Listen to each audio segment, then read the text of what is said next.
Bismillahirrahmanirrahim. Assalamualaikum teman-teman. Gimana kabarnya teman-teman? Semoga teman-teman selalu dalam keadaan sehat dan berkabar baik. Amin. Baik, di sini perkenalkan saya Hani Nur Pratiwi. Saya ingin mengajak teman-teman semua untuk belajar tentang sejarah. Pada video pertama ini atau pada pertemuan pertama ini kita akan membahas tentang Islamisasi di Nusantara dan kedatangan Islam ke Nusantara.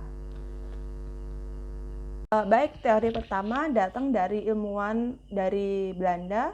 Beliau mengatakan bahwa Islam di Nusantara itu berasal dari wilayah anak benua India.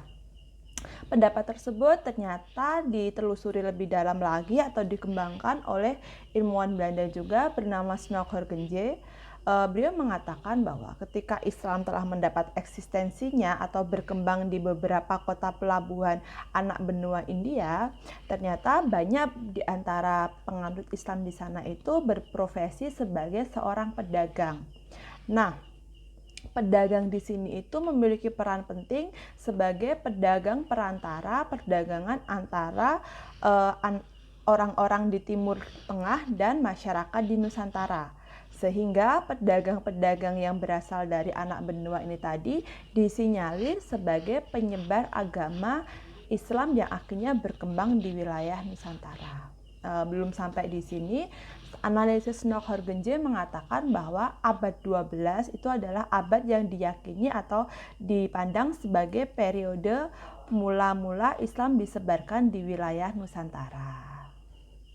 Teori selanjutnya datang dari ilmuwan yang bernama J.P. Makoete. J.P. Makoete ini berbeda anggapan dengan Snokhorgenje terkait kedatangan Islam. Islam di Nusantara menurut J.P. Makoete ini berasal dari wilayah Gujarat. Mengapa beliau mengatakan demikian?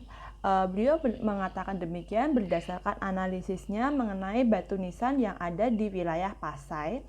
Ternyata batu nisan yang berkerangka tahun 1831 Hijriah atau 27 September 1942 Masehi itu mirip dengan batu nisan yang ditemukan di Gresik milik Maulana Malik Ibrahim yang berangkat tahun 1419 Masehi.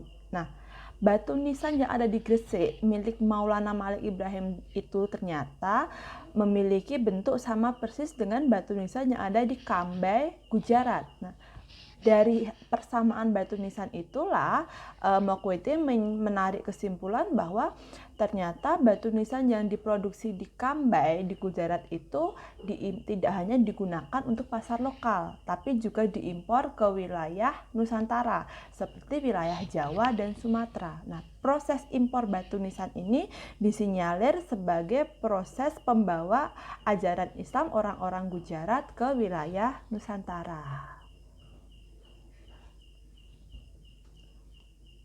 Selanjutnya, analisis J.P. Makoete tadi ternyata ditentang oleh analisis dari Eski Fatimi.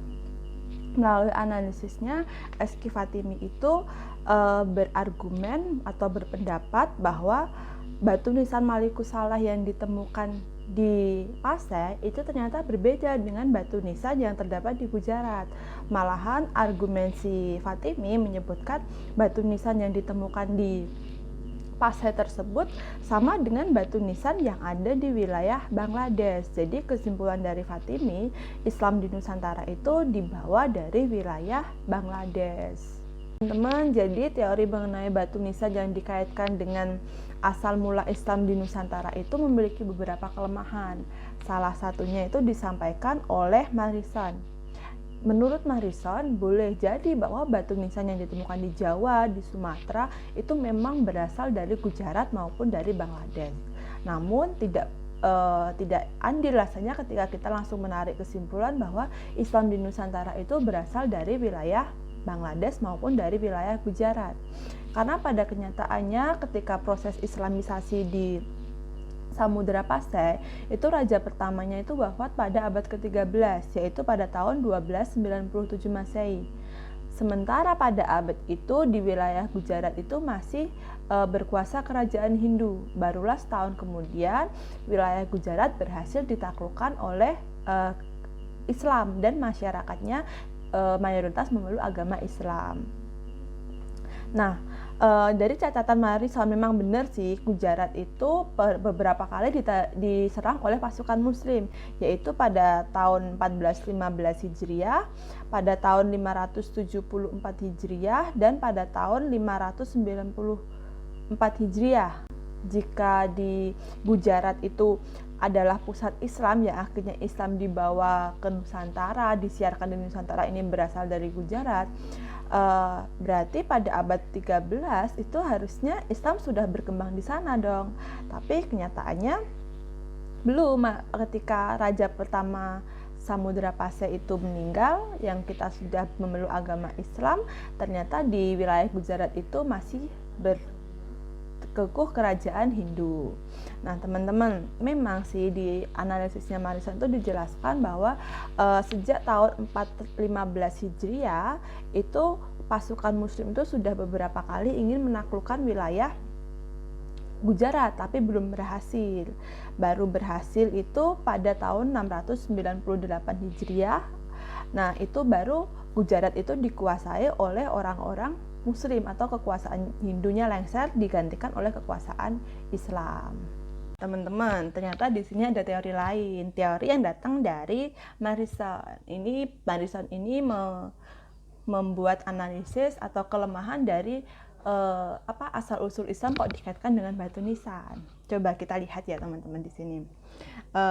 Marison itu memiliki teori tentang asal kedatangan Islam di Nusantara. Menurutnya, Islam yang dibawa ke Nusantara itu berasal dari wilayah Coromandel dan Malabar. Kenapa demikian? Marison ternyata pendapatnya didukung oleh Arnold. Dia mengatakan bahwa persamaan mazhab fikih yang dipakai di wilayah Coromandel dan Malabar ternyata juga dipakai oleh masyarakat atau mayoritas Muslim yang ada di wilayah Nusantara, yaitu mazhab Syafi'i. Dengan persamaan mazhab yang dipakai itu, Arnold menyimpulkan Islam di Nusantara itu berasal dari wilayah Coromandel dan wilayah Malabar. Di sini menyambung tadi ya pendapat dari Arnold bahwa siapa yang akhirnya membawa Islam di Coromandel dan Malabar ke wilayah Nusantara. Kalau menurut analisisnya Arnold, yang membawa itu adalah para pedagang. Karena pedagang di Coromandel dan Malabar itu ternyata memiliki peran penting terhadap perdagangan di Nusantara dan perdagangan India. Nah, para pedagang-pedagang Coromandel ini mendatangi pelabuhan dagang di wilayah Melayu Nusantara. Melalui proses perdagangan ini, disinyalir mereka juga menyebarkan agama Islam kepada penduduk di Nusantara. Tapi perlu diingat bahwa menurut analisis Arnold, Coromandel dan Malabar itu bukan satu-satunya wilayah datangnya Islam di Nusantara. Tapi ada wilayah lain yang beliau sebutkan, yaitu Semenanjung Arabia. Tadi melalui proses perdagangan, ternyata para pedagang Arab itu menyebarkan agama Islam ketika keberadaan mereka sudah mulai dominan di wilayah perdagangan Barat dan Timur. Hal ini terjadi sejak abad 7 dan 8 Masehi. Bukti sejarah yang kita bisa lihat yaitu adalah fakta dari salah satu sumber Cina. Di sini disebutkan bahwa pada akhir abad ke-7 Masehi, ternyata ada seorang pedagang Arab yang telah menjadi pemimpin di pemukiman Arab Muslim di wilayah pesisir pantai Sumatera. Dan sebagian orang Arab di sini juga telah melakukan proses perkawinan dengan warga lokal. Sehingga di Sumatera, pesisir Sumatera ini membentuk komunitas Muslim yang terdiri dari Arab pendatang dan penduduk lokal. Dan di sini anggota komunitas jaringan Islam yang dibentuk dari masyarakat Arab dengan warga lokal yang melakukan pernikahan, mereka juga melakukan kegiatan penyebaran agama Islam. Nah, disinilah menurut Arnold, Islam di Nusantara itu mulai berkembang pada abad ke-7-8 Masehi. Nah, pendapat dari Arnold tadi ternyata juga didukung dari pendapat atau teorinya Crawford. Beliau mengatakan bahwa Islam di Nusantara itu memang datang dari Semenanjung Arabia. Hal tersebut didasarkan pada adanya interaksi antara kaum Muslim di Nusantara dan kaum muslim yang berasal dari pantai timur India. Nah, hal tersebut juga menjadi faktor penting dalam proses penyebaran Islam di Nusantara.